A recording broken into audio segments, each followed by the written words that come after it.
Sir, you just came back from a fellowship in Washington, D.C. I think you were in Georgetown. Interestingly, you were doing research on a topic that I've heard you present on, which is the future of work. So maybe we should pick up from there. What is the future of work? I mean, now that we are, in essence, in a post-pandemic era. Yes. Actually, it's very interesting that the future of work is really something that is based on skills, okay, creativity, and strength of character. Basically, you are seeing that the future workers have these three, and the skill means that the priority of schools should be to teach them the skills, teach them creativity, and teach them the strength of character, emotional quotient. Because as you have seen in the pandemic, the jobs that were predicted to be taken away by artificial intelligence are still there. Okay. Right? These are the lower skilled manual type of services. Okay. They are not paid as high as the others, but then you need them because they cannot be technically completely changed to AI. Okay. Right? But the rest, you still need some human person to do those things, right? But then you see some of the things that we study through university, they are actually being converted into some kind of AI processes. So, for example, accounting, right? Even some medical and scientific research capacities now. The chat GPT can do it for you, right? I was going to say, you see all these things with AI. Are you worried that, computers will be teaching schools? I saw something in the news that in China they're using avatars to present the news. I'm wondering if I'm going to be losing my job to AI as well. How far away are we from that scenario? Actually, we are in there. We're there already. We're in there, but we're not yet full blast there. Okay. So there's still time to transition our workforce towards developing more skill type. Okay.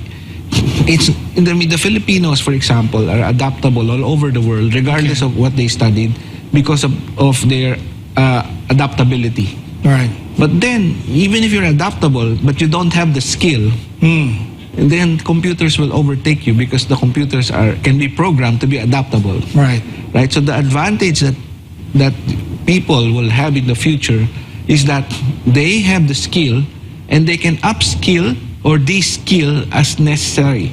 So that means that they can work with a lot of people, they can work alone, but then that requires a lot of very strong emotional quotient.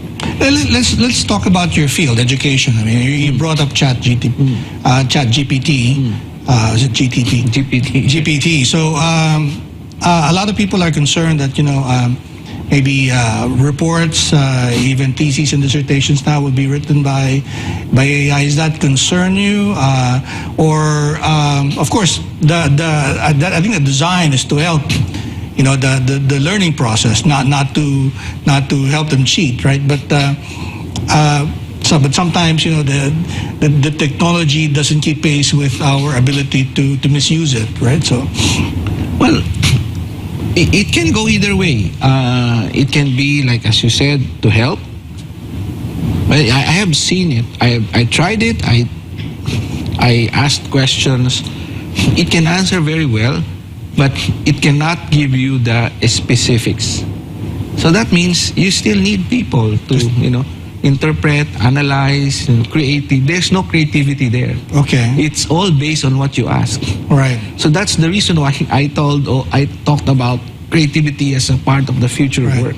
Yeah. So that means it doesn't matter what field you are. Right. You should always be thinking of how to improve, how to create, how to develop, how to upgrade. Yeah, there were some AI also that were supposed to be capable of doing artwork and paintings. Is that does that qualify as creativity or well, creativity, something else? But then the programmers, it was the Still the programmers' parameters. creativity, Yeah. right? So the creativity here is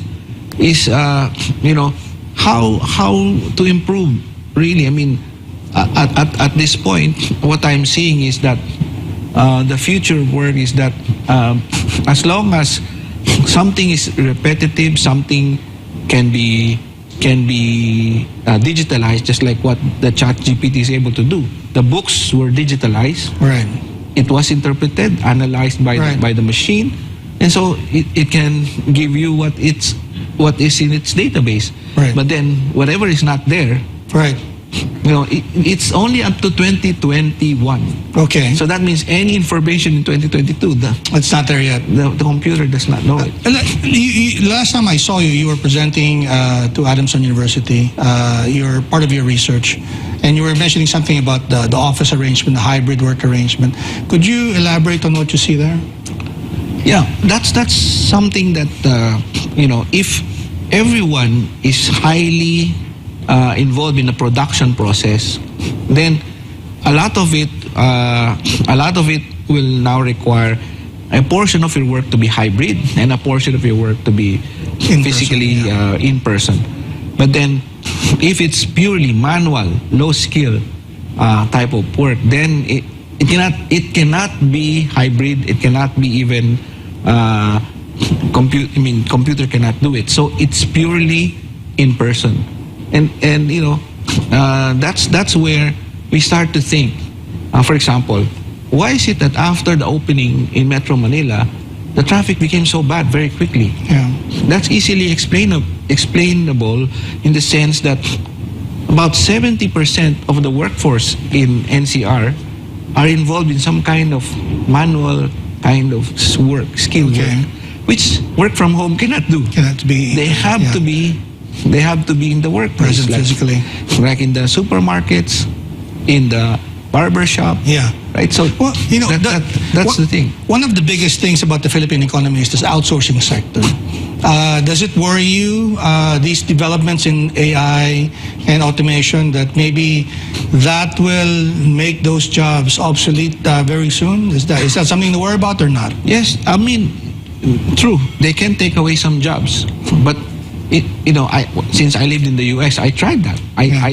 I tried using their AI. Yeah. For example, I was making some consumer complaints over my mobile phone, my mobile number. Yeah. Right? So I made a call. I didn't know there was the AI that was talking to me. It's not a real person. Wow. Yeah. Okay. Yeah, it was like after 5 minutes of talking, I realized it was AI. Wow. And then the AI said, I cannot help you further. Do you want someone to talk to you?